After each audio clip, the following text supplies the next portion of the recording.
He's still learning himself as far as, what throws I can and can't make. That resulted in a few picks yesterday.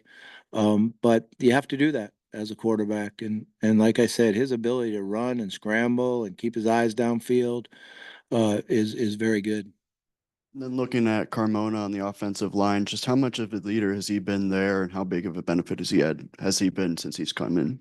I think the thing that really jumped out to all of us was when we first got started in the second semester, and you got Talon and Carmona coming in, is how quickly they said, "Hey, look, I'm here to take charge and tell me what to do." Being a great leader as a player, you first have to be a great follower of the coaching staff, what Coach Pitt wants, and that's what you get in those two guys. They're going to follow what he wants, how we want to run the program, and then lead their teammates into doing it.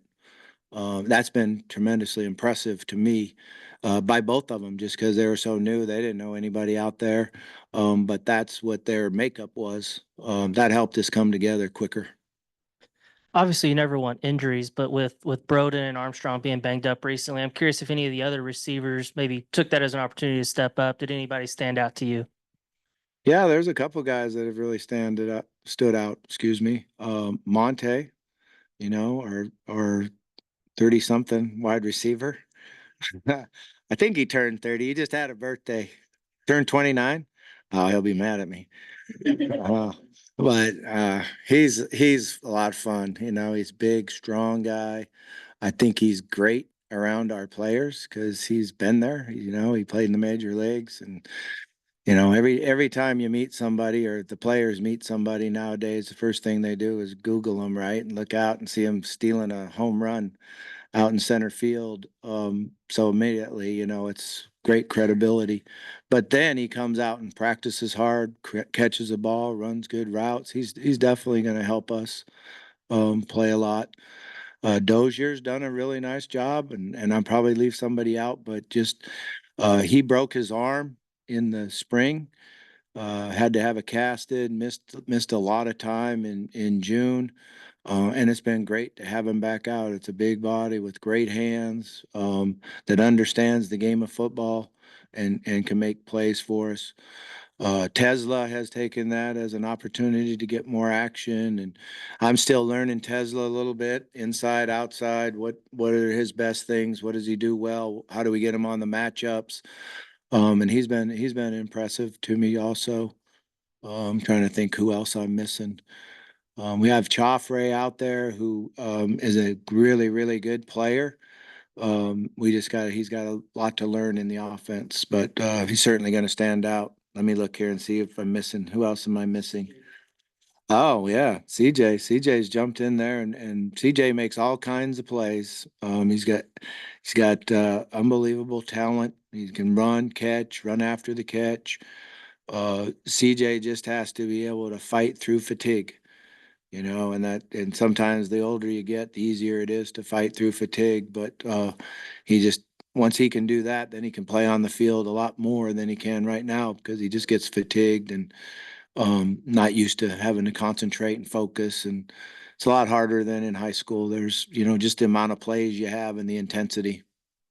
And earlier you're talking about the running backs. I think you mentioned Rodney Hill's a different flavor than the other guys. I wonder if you can maybe elaborate, what he brings to the table. Yeah, he's got a great burst and a great receiver out of the backfield. Really good hands. Can not only throw it to him short and make runs with it, but he can run it down the field and track the ball. He easily tracks the ball and adjusts to the ball, and that's one of the hardest things for running backs to do. But he makes it look like he's a receiver doing it, and that's exciting to me. What do you think your depth and variety at running back? I like it. I really like it. I think when you look at the overall crew, you got two big physical guys, JJ and Braylon, that can bang and go. Um, R Dub with the experience, the understanding of offense, protections. I think he's shown that he can certainly make plays for us. Caught the ball really well today out of the backfield.